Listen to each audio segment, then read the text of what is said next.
Talking to Tommy from Majestica. Tommy, thanks for taking the time. My pleasure. It's good to be talking to you. Now, in this situation, I would normally ask someone how they've found the time juggling bands, but one thing most of us have had lots of this year is time. Is that the case?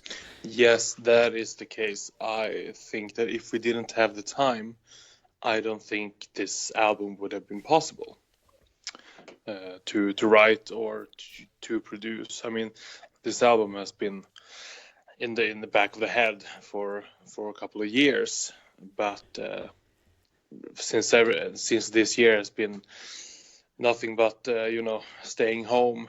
It's been a good year for writing music, but otherwise a bad year.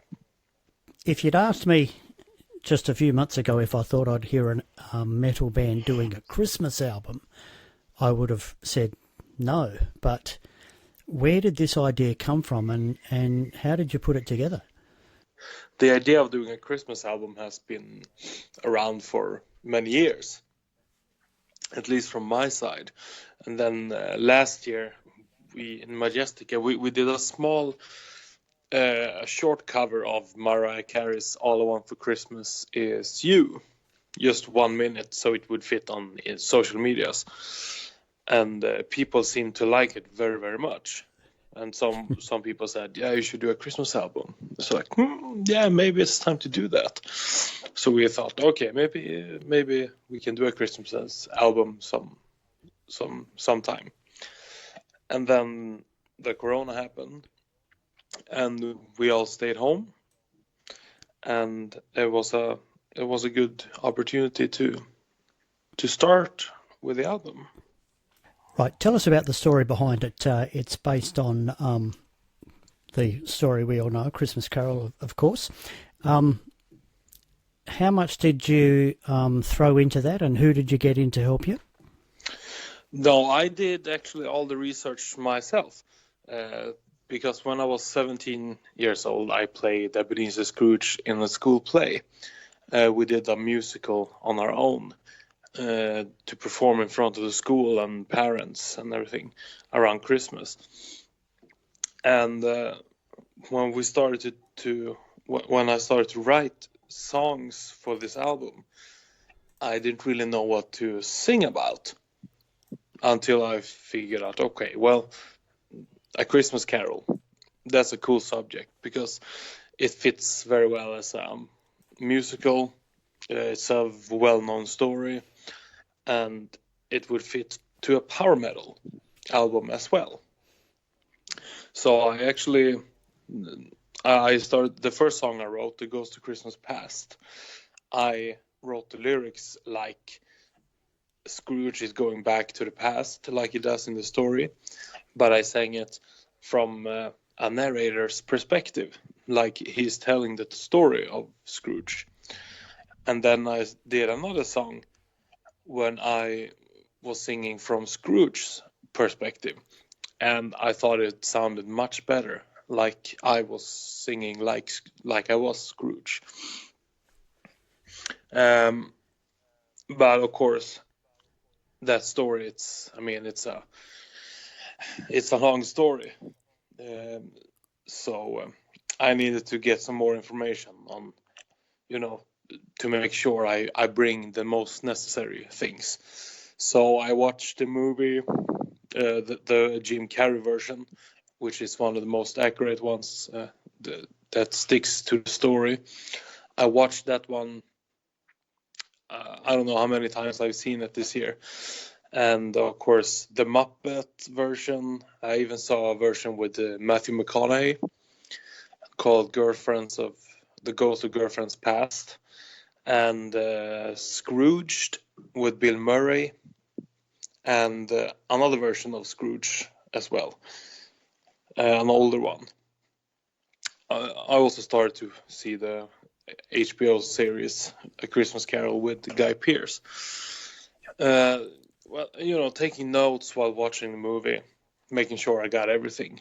And I also read some manuscripts because, the movies differ from the novel a little bit. So, so I did all the research myself. Excellent. Now, I haven't seen the lyrics to this, obviously, but I find myself actually singing the Christmas carols and hymns along with it. I can't be the only one doing that. What do you mean, like the Christmas melodies we have put in? Yeah, yeah. Well, yeah, we discussed that. Like, yeah, we want to do we don't want to do a cover album because everyone has done that. I mean, when it comes to a metal band doing something with Christmas, they do a cover album. And even though they do Christmas songs, they don't sound like Christmas. I mean, Christmas has a certain instrument that makes it sound like Christmas, a certain way of building up the songs, and none of these heavy metal bands they use that. They used to do jingle bells with electric guitar and fast drums, and then it's a Christmas album. But it doesn't sound Christmas.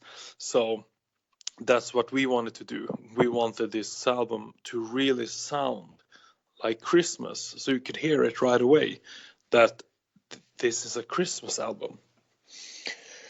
And so I did a lot of research analyzing movie soundtracks to Home Alone and the Polar Express, those famous Christmas movies, to find out what is it that makes it sound like Christmas. What instrument are they using?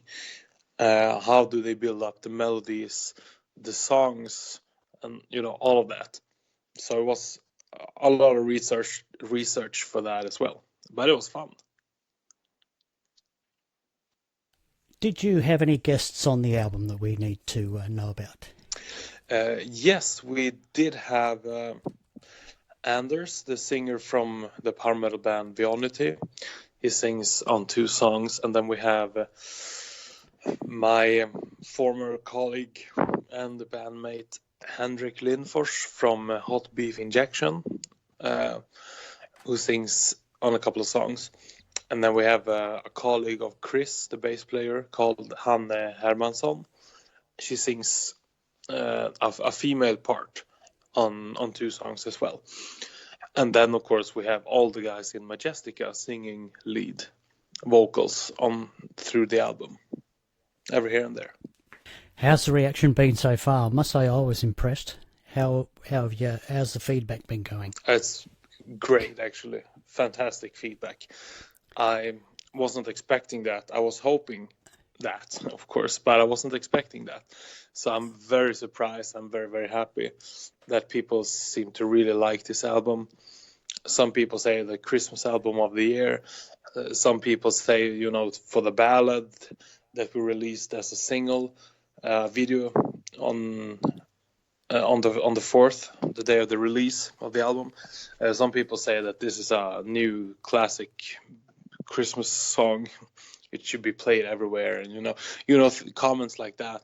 And it makes me very, very happy, and it makes me also feel like I've done something right. Like what I tried to achieve with this album, I actually did, and it makes me very happy, very, very, very proud. Excellent. What happens now? We've got the album out. Can you tour this? Would you tour this? Would you play any of these songs live? And how would you go playing a track off this live in, say, July?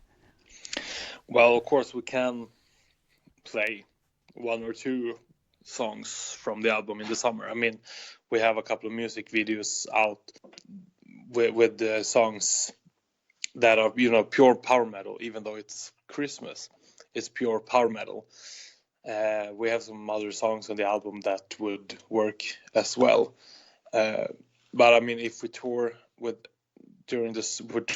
play at festivals during the summer, I don't think we would go full all in Christmas on our set. I think people would leave if we did that. Even though people love Christmas, it's like, okay, it's a little bit too early for Christmas. But if we would tour with this around, let's say, November, December, for 2 months, we could go all in. We could do, I mean, we talked about doing a show with actors on stage, and